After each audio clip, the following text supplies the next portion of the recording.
সুপ্রিয় 2027 সালের দাখিল পরীক্ষার্থী ভাই বোনেরা, আসসালামু আলাইকুম ওয়া রাহমাতুল্লাহি ওয়া বারাকাতুহু।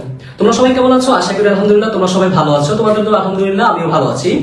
তো তোমাদেরকে গতকাল ট্যাগ কোশ্চেনের যে ক্লাসটা করিয়েছিলাম ওটা কেমন লেগেছে তোমরা অবশ্যই ভাইয়ার এই যে লাইভটার মধ্যে কমেন্ট করে অবশ্যই জানাবা যে ওই ক্লাসটা তোমাদের কাছে কেমন লেগেছে।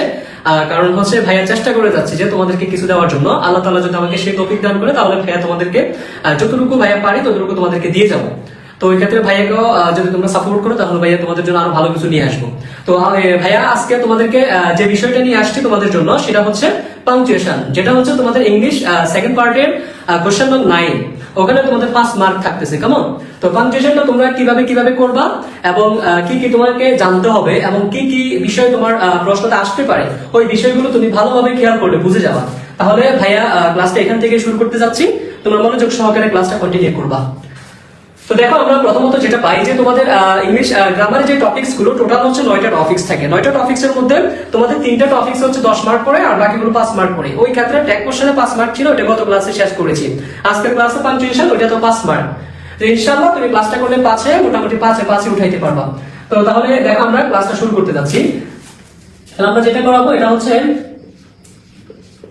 Punctuation and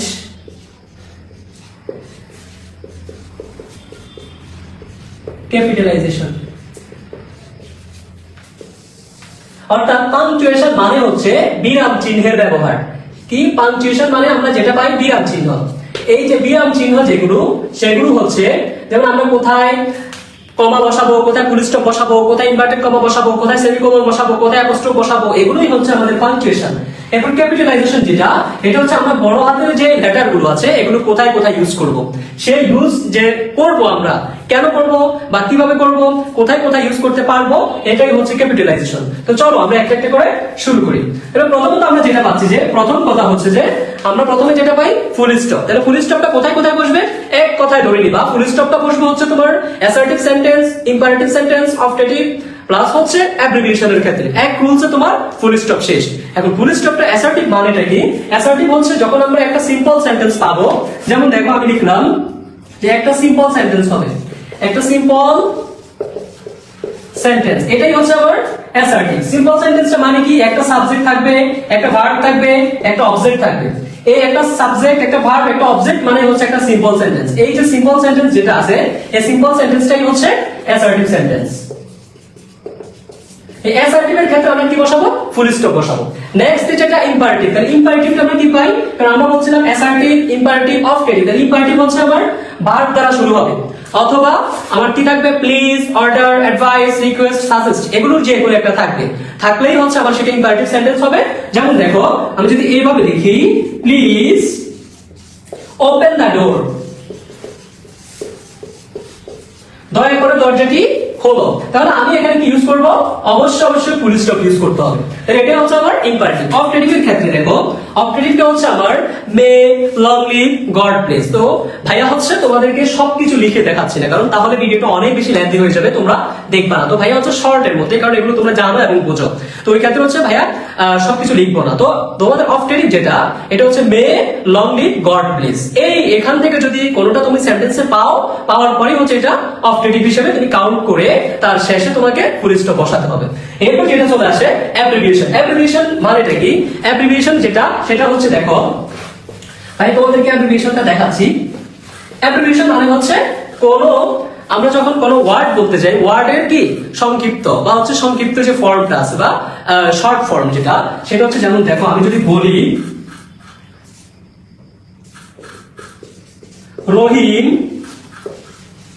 is a MBBS doctor. M হবে, কারণ এমটা হচ্ছে এ এম যুক্ত, তার মানে এখানে বাউল আছে, এর জন্য আমরা বাউলটা উজ্জ্ব থাকে, এখানে আমাকে এম ইউজ করতে হবে। তাহলে রহিম is an MBBS doctor.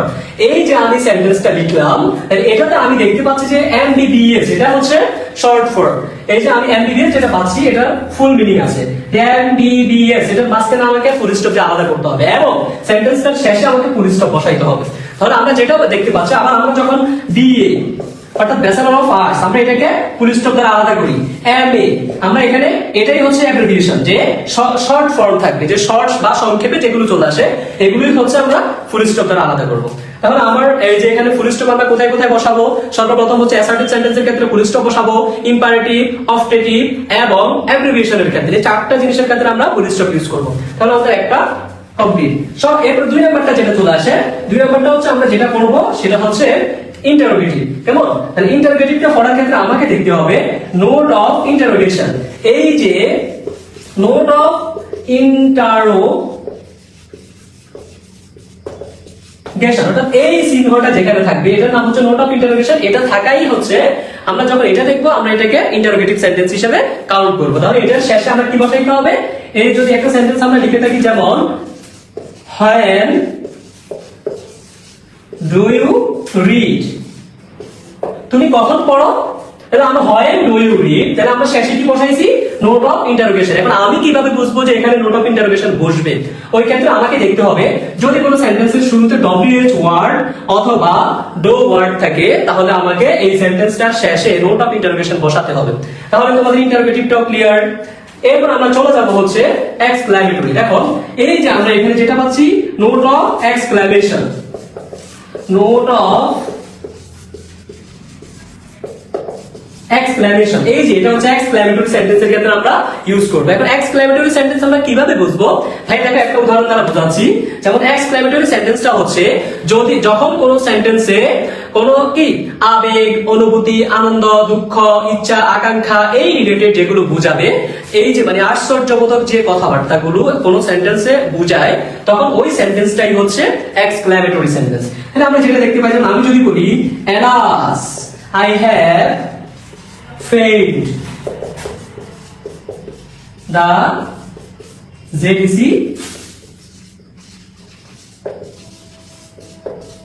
Examination, এই যে এলাস এর পরে এখানে যদি এভাবে থাকে তাহলে আমি কি করব, একটা নোট অফ এক্সক্লেমেশন বসিয়ে দিব। কারণ এলাস মানে দুঃখ বোঝাচ্ছে, যে alas I have failed the JDC examination, অর্থাৎ সে দুঃখ প্রকাশ করে বলতেছে যে আমি আমার জেডিসি পরীক্ষায় কি করেছি, অকৃতকার্য হয়েছি। এটা সে দুঃখ প্রকাশ করে এলাস। আবার কখনো কখনো হুররা চলে আসতে পারে, হুররা এর পরেও আমাদের কি নোট অফ এক্সক্লেমেশন চিহ্নটা বসবে। আবার কখনো কখনো হ্যাপি, স্যাড এই রিলেটেড, আবার কখনো কখনো explained with joy, explained with sorrow এগুলো চলে আসে। তাহলে আমরা যেটা বুঝলাম, যদি কোনো সেন্টেন্সে আনন্দ, দুঃখ, আবেগ, অনুভূতি এগুলো প্রকাশ পায় তাহলে সেটা হবে এক্সক্লেমেটরি সেন্টেন্স, ওখানে আমরা নোট অফ এক্সক্লেমেশন ইউজ করব। তাহলে আমাদের আরেকটা চলে গেল যে এক্সক্লেমেটরি। তাহলে আমরা এখন চলে যাব হচ্ছে আমরা ইনভার্টেড কমায় চলে যাবে। দেখো আমরা এখন চলে যাব ইনভার্টেড কমা। আচ্ছা আমরা এমনি দেখাই যে এই পুরো যে অংশটা আছে এটার নাম হচ্ছে ইনভার্টেড কমা। তাহলে ইনভার্টেড কমাটা কোথায় ইউজ হবে, তোমরা সবাই পড়ে আসছো ক্লাস 8 এ, তোমাদের ন্যারেশন যেটা আছে ওই ন্যারেশনটাতে তোমরা পড়ে আসছো যে রিপোর্টিং ভার্ব এবং হচ্ছে রিপোর্টেড স্পিচ। এটা হচ্ছে তোমার ডিরেক্ট ন্যারেশনের ক্ষেত্রে। ডিরেক্ট ন্যারেশনে তোমরা রিপোর্টিং ভার্ব এবং রিপোর্টেড স্পিচ যে দুটো অংশ দেখে আসছো, ওই যে রিপোর্টেড স্পিচ, যেটা রিপোর্টেড স্পিচটাই হচ্ছে ইনভার্টেড কমা এর অংশ। সেটা কিভাবে বুঝবা, দেখো যদি এভাবে হয় যে তামিম said to me, অর্থাৎ তামিম আমাকে বলল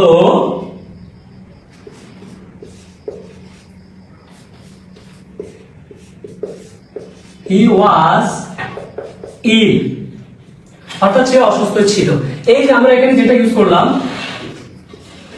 এখানে যেটা আমরা ইউজ করলাম, এখানে এই যে ইনভার্টেড কমা যেটা দেখতে পাচ্ছি আমরা, এই অংশটাই হচ্ছে আমার ইনভার্টেড কমার অংশ। এটাই হচ্ছে রিপোর্ট, এই যে আমরা এই অংশ যেটা পাচ্ছি এটা হচ্ছে রিপোর্টিং ভার্ব, এটা আমরা কমা দ্বারা আলাদা করলাম, আর এটা হচ্ছে রিপোর্টেড স্পিচ। এই রিপোর্টিং ভার্ব এবং রিপোর্টেড স্পিচ, যেটা রিপোর্টিং ভার্বকে কমা দ্বারা আলাদা করব, আর রিপোর্টেড স্পিচটাই হচ্ছে ইনভার্টেড কমার অংশ। তোমাদের এইটুকু মনে রাখলেই হয়ে যাবে। এরপর আমরা যেটাতে চলে যাব, যে আমাদের ইনভার্টেড কমা চলে গেল, এরপর আমরা যেটাতে যাবো এটা হচ্ছে কমা। কমার ক্ষেত্রে আমরা কি কি পাবো, দেখো এটা কমাটা হচ্ছে আমরা এই যে কমাটা ভালোভাবে মনে রাখতে হবে। প্রথম কথা, এক কথায় মনে রাখবা কমা, যে আমরা যখন একই ফার্স্ট অফ স্পিচ একসাথে দেখতে পাবো, ওই ফার্স্ট অফ স্পিচ গুলোকে আলাদা করার জন্য আমরা কমা ইউজ করব। যেমন আমি যদি লিখি যে রহিম, করিম and আতিক আর 3 ব্রাদার্স।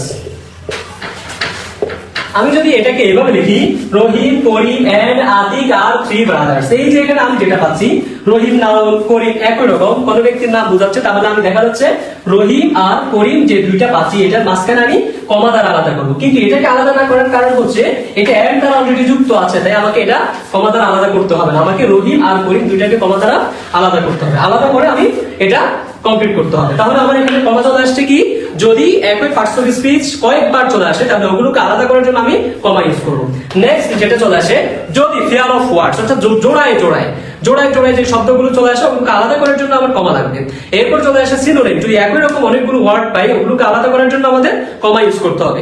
এরপর যেটা চলে আসে এটা হচ্ছে বিপরীত শব্দ, ওগুলো যদি আমি একই রকম একই জায়গায় দেখতে পাই তাহলে ওগুলোকে আলাদা করার জন্য আমার কমা ইউজ করতে হবে। এই কয়েকটা রুলস জানলে তোমাদের হচ্ছে এখানে কমন পেয়ে যাবে ইনশাআল্লাহ। এরপরে যেটা আমরা দেখতে পাচ্ছি যে কমাটাও কমপ্লিট হয়ে গেল, এখন আমাদের যেটা বাকি আছে যে আমরা যেটা পড়ছি পাঞ্চুয়েশনে ভাইয়া যতটুকু বলেছে এতটুকু যদি তোমরা কমপ্লিট করতে পারো ইনশাআল্লাহ এখান থেকে পেয়ে যাবা। নেক্সট যেটা চলে আসে এটা হচ্ছে ক্যাপিটালাইজেশন। এই যে ক্যাপিটালাইজেশন যেটা আছে এটা হচ্ছে আমরা বড় হাতের যে লেটার গুলো কোথায় কোথায় ইউজ করব। তাহলে ক্যাপিটালাইজেশন প্রথম কথা হচ্ছে যে আমরা যখন কোনো লাইন বা কোনো প্যাসেজ বা হচ্ছে কোনো কবিতা আমরা ওগুলো যখন লিখতে যাব তখন আমি প্রথম যে লাইনটা স্টার্ট করব লাইনের প্রথম লেটারটাই ক্যাপিটাল লেটার হবে। দ্বিতীয় যেটা চলে আসে এটা হচ্ছে কবিতার প্রত্যেকটা লাইন ক্যাপিটাল লেটার দিয়ে শুরু হবে। তৃতীয় যেটা আসে বার, মাস, এগুলোর কি বর্ণটা যে প্রথম লেটারটা ক্যাপিটাল লেটার দিয়ে শুরু হয়। এরপর যেটা আছে আমাদের প্রভু অর্থাৎ ওনার ওই যে আমাদের প্রভু যে আল্লাহ তাআলা যে আল্লাহর নাম লিখতেও প্রথম লেটারটা ক্যাপিটাল লেটার হবে। এবং ধর্মগ্রন্থ এবং পুস্তিকা যে পুস্তক যেগুলো আছে ওগুলোর নামের প্রথম অক্ষর ক্যাপিটাল লেটার হবে। এবং আমরা যেটা দেখতে পাই বার, মাস, দিন এবং গ্রন্থ বা হচ্ছে আমরা সাগর, নদী যেগুলো পাই ওগুলোর প্রথম লেটারটা সবসময় ক্যাপিটাল লেটার দিয়ে হবে। তাহলে যদি তোমরা এই নিয়মগুলো ভালোভাবে ফলো করতে পারো তাহলে ইনশাআল্লাহ পাংচুয়েশন এন্ড ক্যাপিটালাইজেশনে তোমাকে 5 মার্ক পাওয়ার ক্ষেত্রে কেউ ঠেকাতে পারবে না।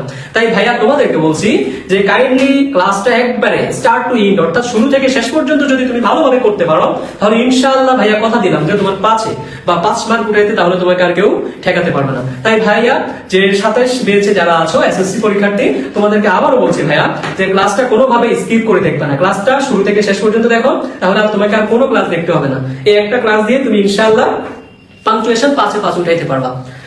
তো তোমরা ভালোভাবে ক্লাসটা দেখবে এবং নোট করে করে তোমরা পড়বা এবং হচ্ছে যদি কোনোটা তোমাদের বুঝতে অসুবিধা হয় ভাইয়াকে কমেন্ট বক্সে জানানোর পর ভাইয়া তোমাদেরকে আরো ভালোভাবে ওইটা সলভ করার চেষ্টা করবে। এবং হচ্ছে তোমরা যদি ভাইয়ার নোটস গুলো প্লাস হচ্ছে ভাইয়ার যে লেকচার শিট গুলো ওগুলো যদি পেতে চাও তাহলে ভাইয়াকে ইনবক্স করবা, ভাইয়া তোমাদেরকে ওগুলো দিয়ে দেবে, কোনো সমস্যা নেই। ভাইয়া আছে তোমাদের পাশে ইনশাআল্লাহ।